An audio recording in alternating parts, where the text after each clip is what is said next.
what's going on? This is Adam Moore with PremierGuitar.com. We've got a real treat today. We're over on 20 J Street in Brooklyn. We're with Roger Sadowsky Guitars. Thanks for joining us. He's going to lead it. Rudy and Robert are going to lead a tour here, so I'm going to hand it off. I've been repairing and building for over, 30, 40 years now. 40 and years. We moved here from our Broadway shop in 2002. Right. So we've been here since then. And since the move here, I've basically just been doing our instruments and repairing our own instruments. I don't function as a repair shop anymore. I send all that stuff to Rudy. Oh, there you go.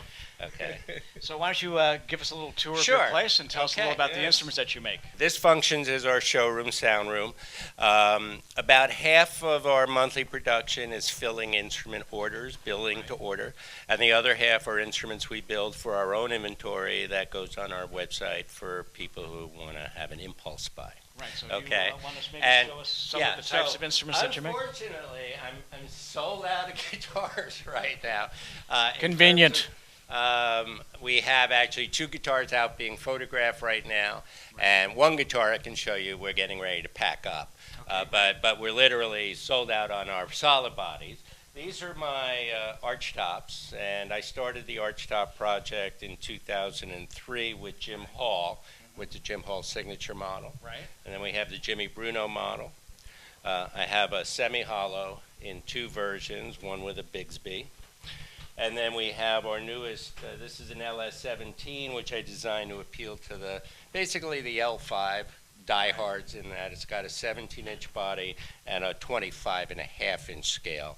Everything else is 24 3/4. Very nice. And I have these made in Japan, but we do about 5 hours of final fretwork and setup work here in the shop before they go out the door.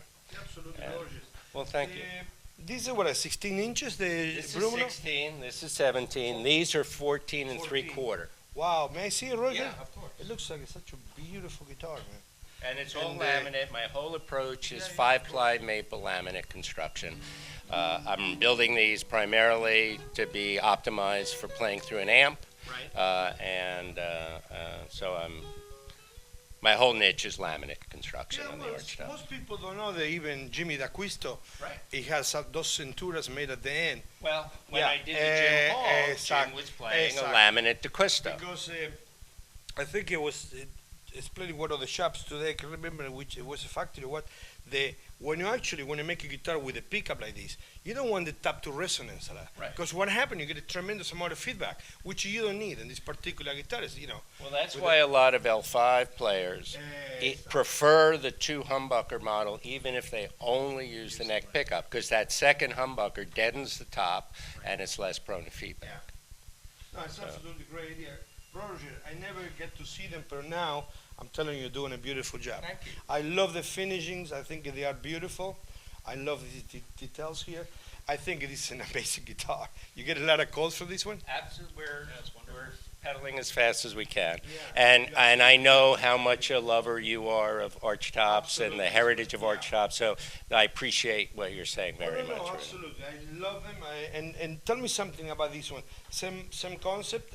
Well, the concept here is I'm not trying to make another 335 style guitar because there are plenty of those, okay? If you can see inside, my center block, first of all, is spruce, not maple, and I've removed wood where I don't need it. So this weighs about half the weight of a 335. Oh my God, that's great. What I intended this for was to still get a traditional jazz sound out of the neck humbucker, but be able to function at a much higher volume level in a big band situation.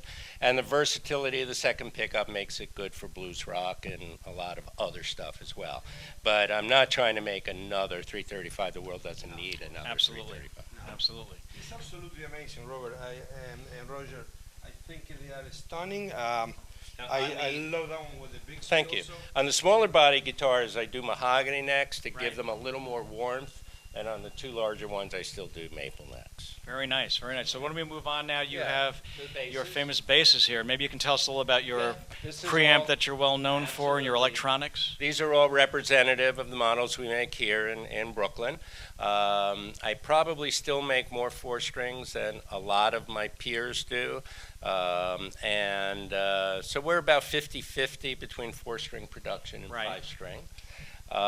This is our Will Lee model, which is our newest instrument. And Wow, what beautiful. we've done with Will, this is a 22 fret instrument and single coil pickups. And what Will has always bugged me for 25 years, he's always been hearing in his head a little bit more in the mids than Right. my instruments deliver. We couldn't address it with woods. We couldn't address it with pickups. So we actually added for the first time a mid boost as part of my circuit. And it's a set it and forget it kind of thing. And you just kick in the mid boost or kick it out. There are trim pots where you can adjust how much mid boost you want. Right. And there's a switch inside. You can select the frequency and the cue.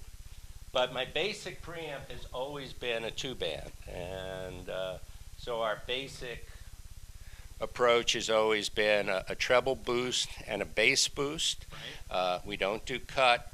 And most circuits out there today are op-amp circuits. This is a FET circuit. This is true to like an original Fender tone circuit. Exactly, on right. early Fender amps.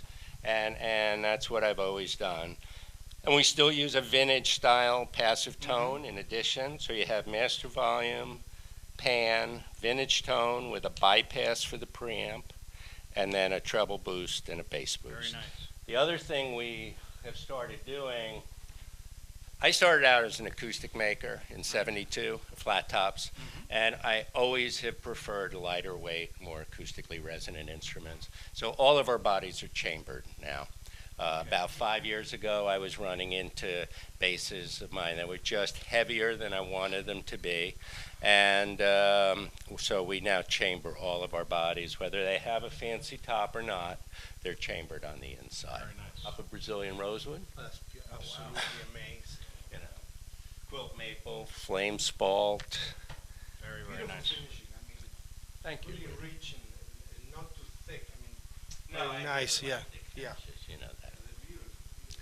So, solid body electric nylon guitar, which I've been making since 1990. This is also chambered. And this is fantastic for Brazilian music and jazz.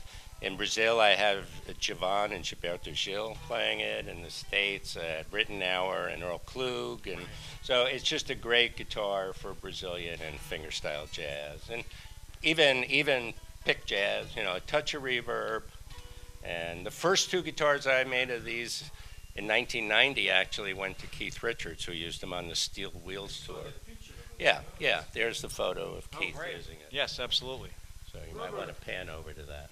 Roger, this is Yeah. absolutely fantastic. I know the tension is just fantastic. Thank you.